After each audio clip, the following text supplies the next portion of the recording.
Bonjour, chers internautes. Bonjour, chers concitoyens planétaires. Pour notre deuxième sortie,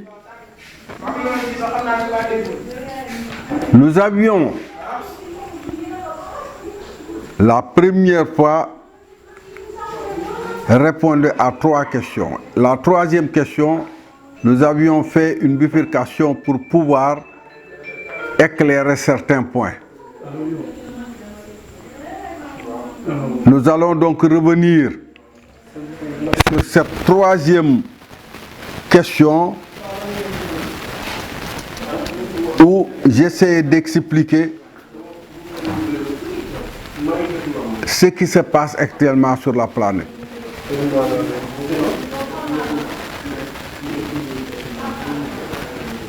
Donc, je parle particulièrement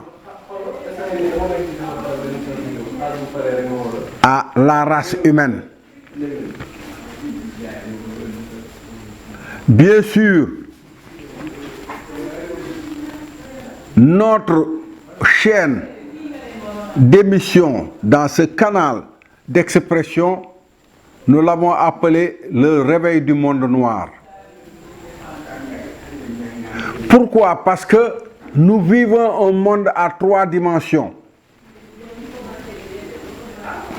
Longueur, largeur, épaisseur. Pour pouvoir avoir un volume. Donc notre univers a un volume. Et à l'intérieur de ce volume planétaire,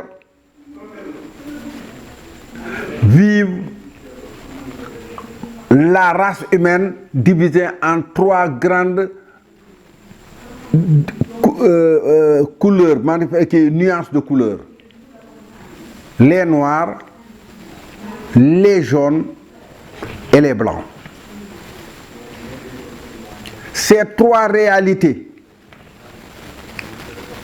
symbolisent les 3 réalités de la nature humaine, composées d'un intellect, d'un esprit et d'une matière.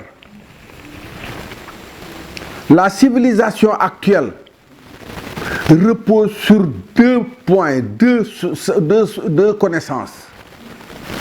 La connaissance chapeautée par les jaunes et qu'on appelle la religion,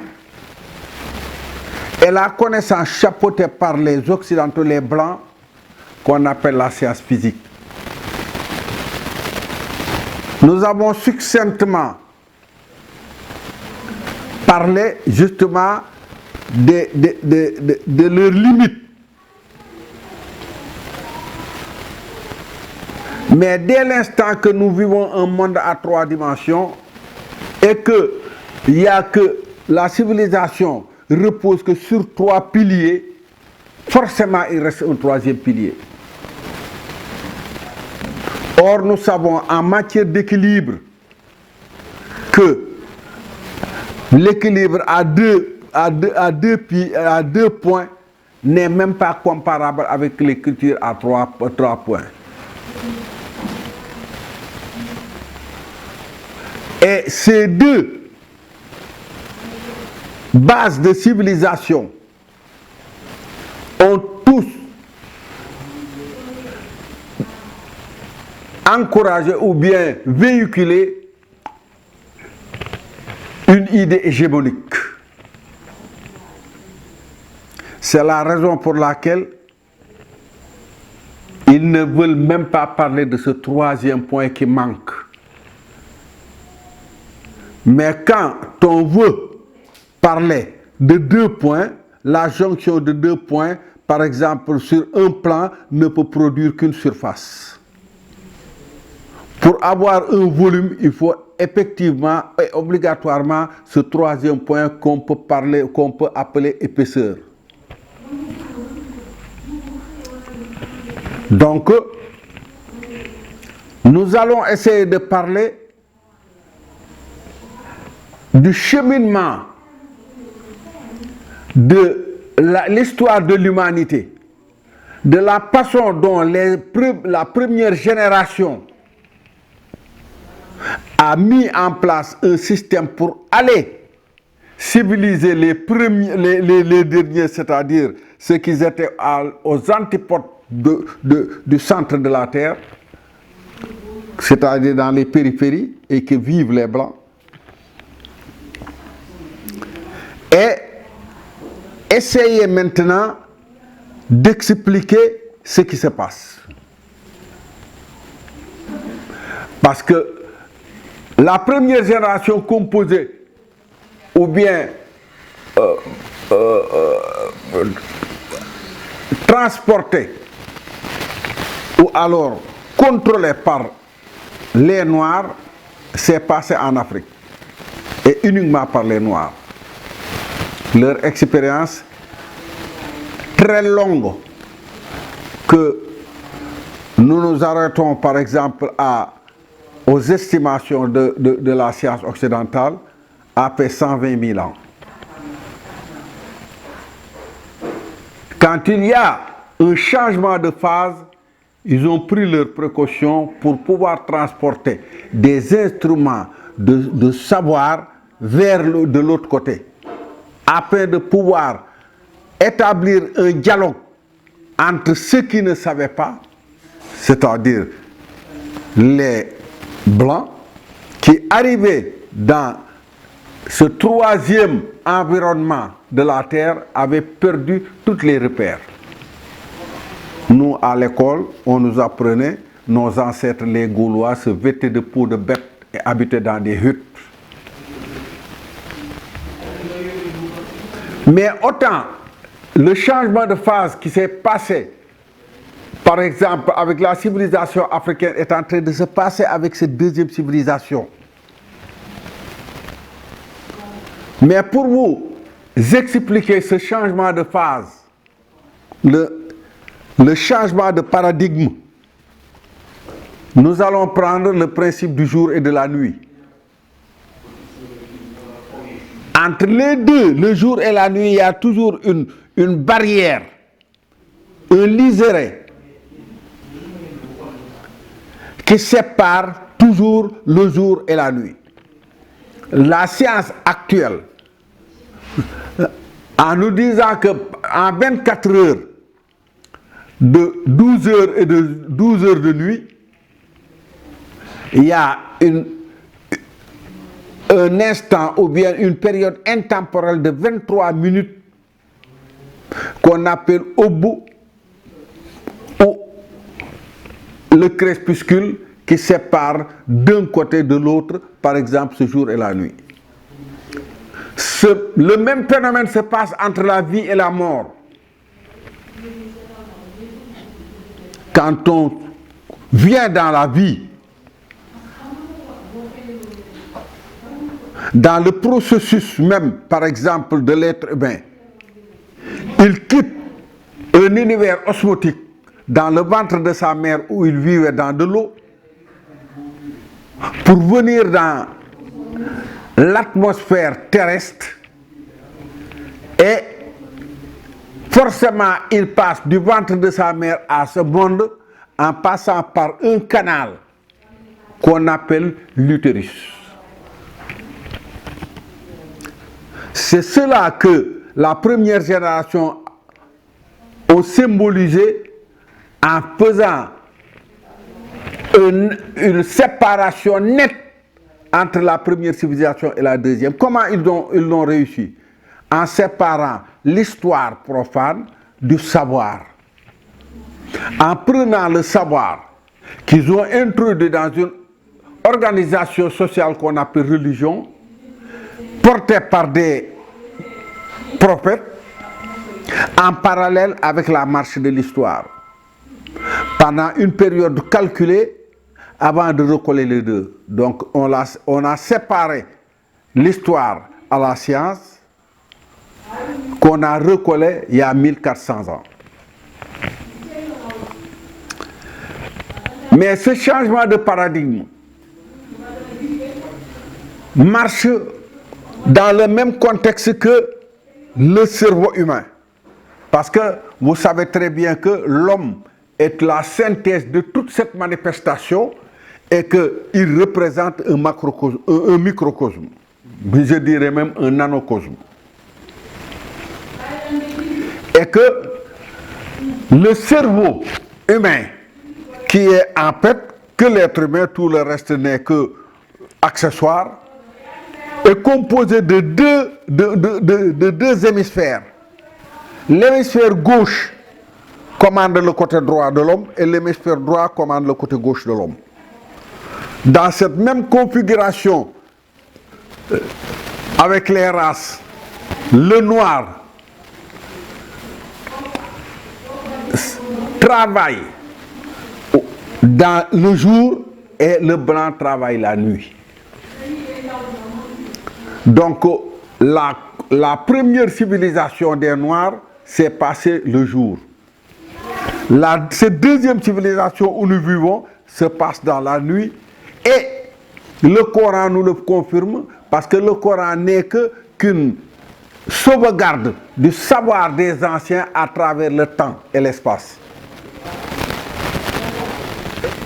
Donc nous n'allons pas progresser dans ce sens parce que l'histoire humaine, les réactions des hommes sont assujetties à ce mouvement astral. Seulement, on peut remarquer, depuis, par exemple, l'an 2000, la progression du réveil des Africains, parce que chichiquement, ils étaient endormis. Et que ces dernières années, vous pouvez constater, autant les Occidentaux, ce qu'ils faisaient et que ça passait en Afrique, commence à être déjoué. Et autant les intellectuels africains qui,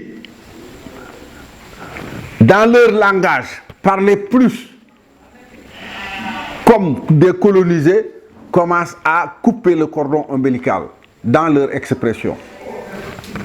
Donc de ce côté, nous n'allons pas nous abonder dans ce sens, parce que ce qui est en train de se passer et toute la trame actuelle que l'Occident a mis en place trouve sa réponse dans le Coran, où il y a un verset à la sourate 86 qui nous dit tout à fait à la fin, Innahum yakiduna kaidan wa akidu kaidan.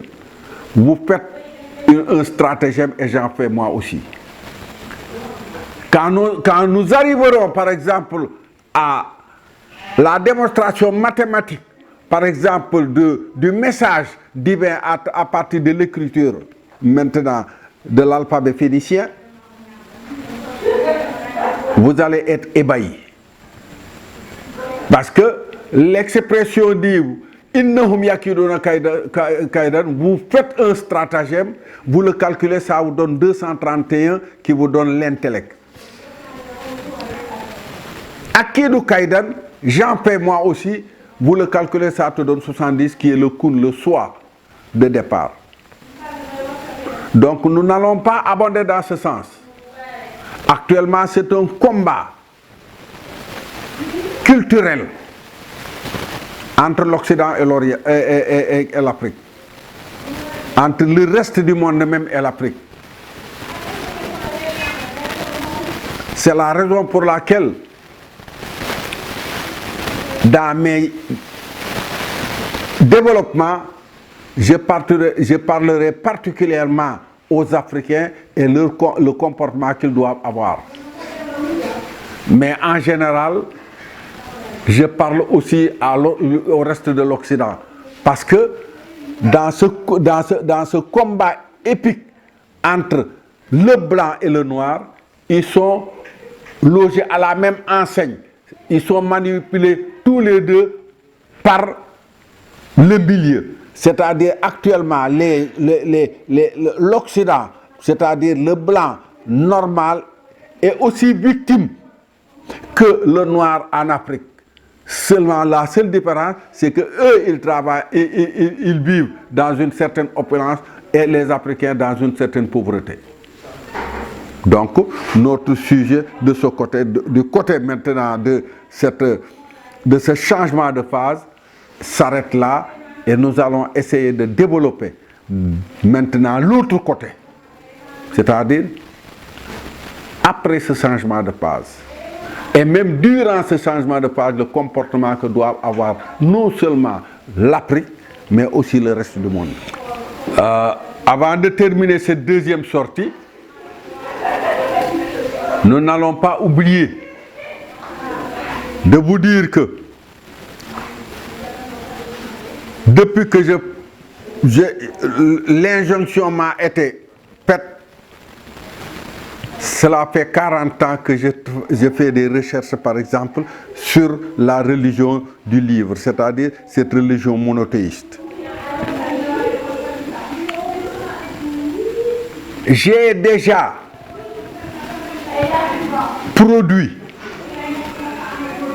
2 livres. Le premier est intitulé L'origine des chiffres. Le deuxième, La science islamique. Mais actuellement, j'ai en place une série de livres de 6 volumes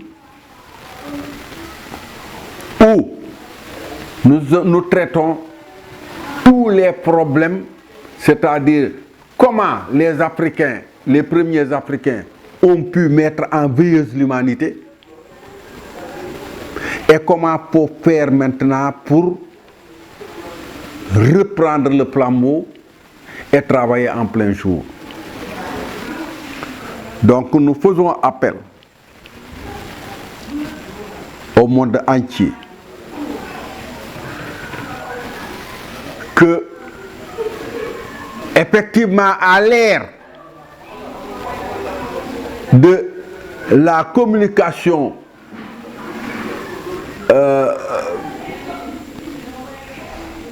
visuelle, on ne peut pas dans un film dire certains détails. Mais avec les livres, nous pouvons entrer plus profondément sur certains sujets. Donc, on a l'habitude de dire quand vous voulez cacher aux Africains, par exemple, quelque chose, il faut le mettre par écrit. Mais dans la configuration actuelle du changement de phase, je demande à toute la race noire de pouvoir de se mettre non seulement à lire, mais de se donner la main dans la main. Parce que nous avons été maintenus dans une pauvreté totale.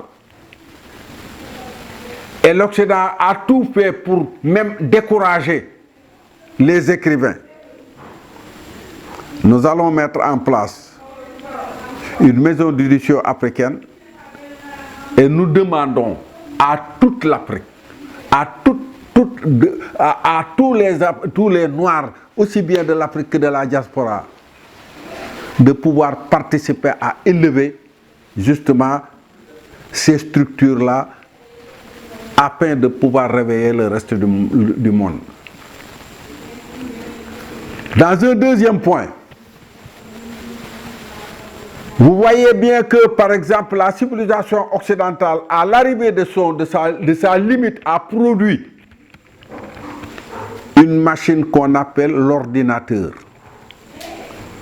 Mais comme je l'ai dit dans la première sortie, cet ordinateur-là a été établi avec 25% du quota intellectuel. Et avec une base unitaire de connaissances. Nous avons déjà mis en place les études qu'il faut pour amener cet ordinateur-là au niveau biologique,